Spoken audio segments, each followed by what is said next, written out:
Today we're working on a project in Plainfield, Connecticut.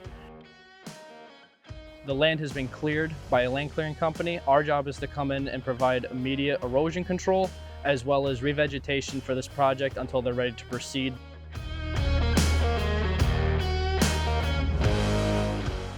Due to the terrain that we're experiencing today, we brought out our International, our T170, our Hydroseed T330. In addition, we also brought the T400 height.